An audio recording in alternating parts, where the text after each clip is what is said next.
Free bus ఎట్లుందమ్మా? మంచిగా ఉంది అంటున్నారు కదా. మంచిగా లేదు అంటున్నాం, మంచిగా ఉందని అంటలేము మేము. మంచిగా లేదు, పైసలు పెట్టుకుని పోదామన్నా చాయిస్ లేదు.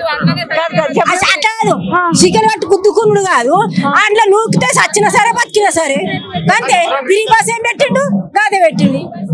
2500 ఇస్తానని ఇయ్యలేడు. మళ్ళీ ఒకటి రైతు బంధు వేస్తానని రైతు బంధు వేయలేడు. మళ్ళీ ఇప్పుడు రైతు బంధు వేస్తాను, రైతు బంధు వేయలేడు. మా సొంత బీద వాళ్ళకైతే రూపాయి లేదు. ఇంకా ఏం చెప్పమంటావమ్మా?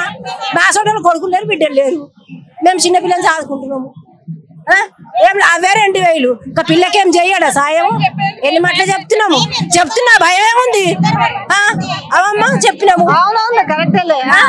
ఏంటికి నువ్వు ఫ్రీ బస్ పెట్టినావు? ఎందుకు మమ్మల్ని గుద్దుకోమని? కోటీశ్వర్లు కావాలని. మీరు కోటీశ్వర్లు కోటీశ్వర్లు ఏంటికి? కోటీశ్వర్లు కావాలని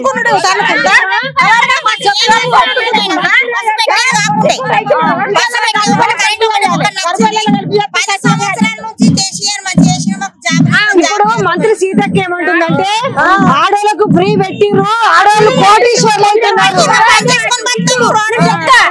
ఇప్పుడు ఏమంటా ఫ్రీ బస్ పెట్టిండో బంగ్లా మీద బంగ్లా కట్టినాము, 200 బంగ్లా కట్టాము. ఆయన ఎక్కడి నుంచి 200 బంగ్లా కట్టాము. 18 సంవత్సరాలకు 2500 ఇస్తాను అవ్వివ్వలేరు చేసి చేతు గుర్తు. 4000 ఇస్తాను 4000 ఇవ్వలేరు.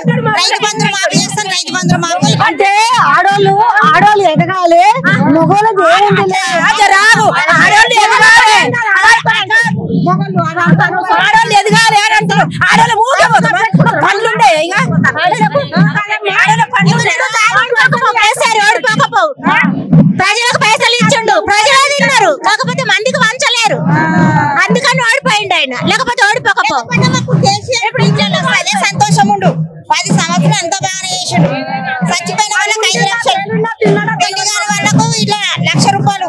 అది నచ్చింది 2. రైతు బంధువులు వేసిండు, అది కరెక్ట్. చైన్ కొనిపించడానికి బాధపడుతున్నారు. ఇప్పుడు 4 నెలల నుంచి ఈ 4 నెలల నుంచి మాకు 4 నెలలకు అవుతుంది. ఇప్పుడు చేతి వాళ్ళు చేయాలి.